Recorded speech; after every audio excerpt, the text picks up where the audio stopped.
Zafre presents The Mirror Man, written by Lars Kepler and read by Saul Reichlin. Translation by Alice Menzies. Chapter 1. Through the classroom's grimy windows, Eleanor watches the bushes and trees bend in the stiff breeze as dust is blown along the road. It almost looks like a river is flowing outside the school, murky and silent. The bell rings and the students gather up their books and notes.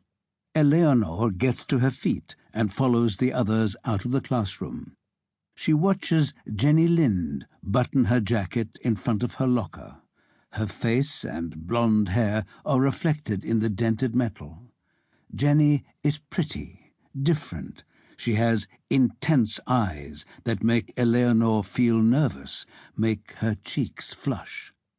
Jenny is artistic. She likes taking photos, and she also happens to be the only person in school who actually enjoys reading. When she turned 16 last week, Eleanor said happy birthday to her. But no one cares about Eleanor.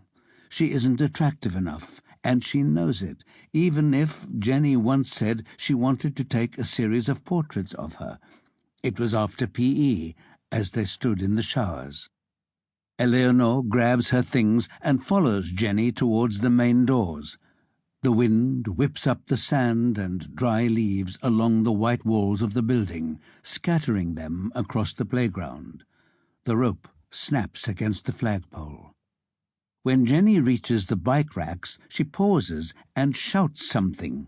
She gestures angrily and then sets off on foot without her bike.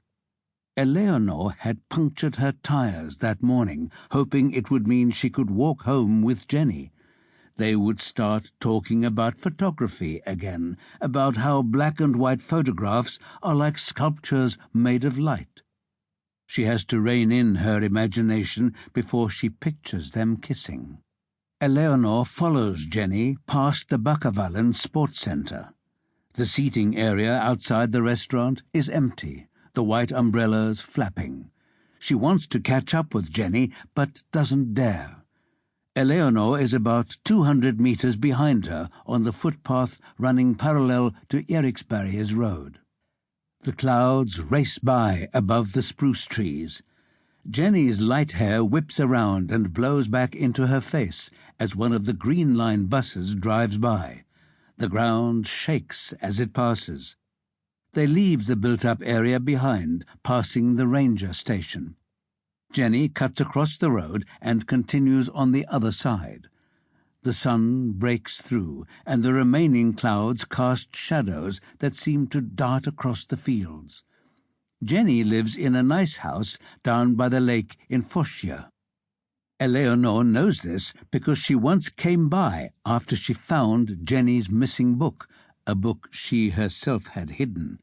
In the end, she didn't dare ring the doorbell, and after waiting outside for an hour, she just left it in the postbox. Jenny pauses beneath the power lines to light a cigarette, then sets off again. The buttons on the cuff of her sleeve glint in the light. Eleanor can hear the rumble of a big lorry behind her. The ground trembles as a huge lorry with Polish number plates thunders past at high speed. Its brakes screech and the trailer careers to one side. The lorry turns sharply off the road and swings straight up onto the grassy verge, rolling onto the footpath behind Jenny before the driver manages to bring the heavy vehicle to a halt. "What the hell?" Jenny shouts. From the roof, water streams down the blue fabric on the side of the trailer, cutting a slick channel through the dirt. The engine is still running, and the smoke from the chrome exhaust pipes rises in thin columns. The cab door opens, and the driver climbs down. His black leather coat has a strange grey patch on the back and fits his broad frame snugly. His tight curls are almost to his shoulders. He strides towards Jenny. Eleanor stops dead and watches as the driver hits Jenny in the face. A few of the straps on the side of the lorry have come loose. Sample complete. Ready to continue?